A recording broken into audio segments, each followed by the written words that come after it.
Hello friends, রাত বাংলা রান্নাঘরে আপনাদের স্বাগত জানাই। আজ বাঙালির একটি জনপ্রিয় লোভনীয় স্বাদের রেসিপি আপনাদের সামনে উপহার দেওয়া হবে।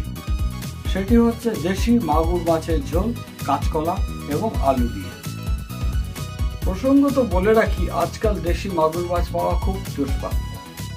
আজ বাজারে হঠাৎ একটি 600 গ্রাম ওজনের মাগুর মাছ পাওয়া গেছে। সেটি আপনাদের সামনে আজকে রান্না করে উপহার দেব।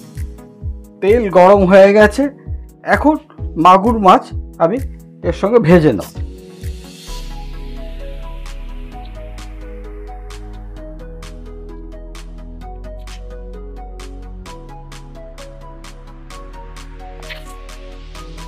একটা টিপ, মাগুর মাছ ভাজার আগে তেল যখন গরম হয়ে যাবে একটু নুন দিয়ে নেবেন, কেন মাগুর মাছ ভীষণভাবে ফাটে।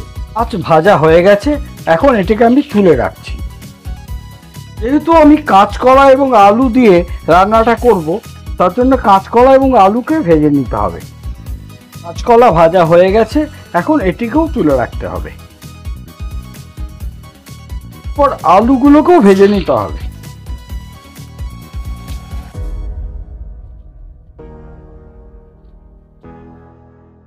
আলু ভাজা হয়ে গেছে, এখন সেটিকেও তুলে রাখতে হবে।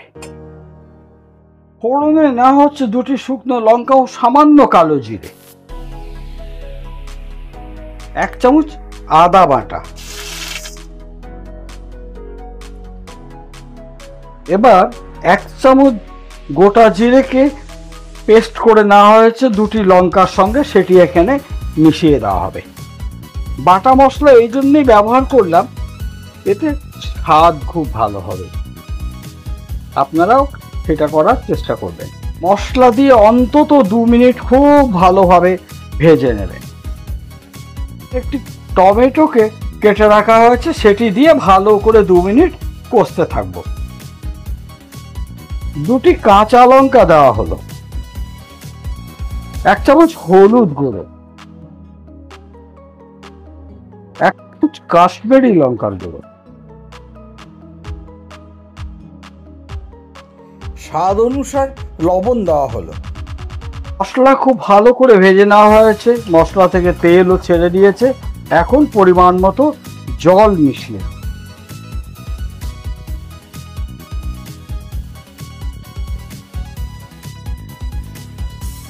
যেহেতু আমি নিজে রাঢ় বাংলার লোক, তার জন্য 1 চামচ চিনি ব্যবহার করব।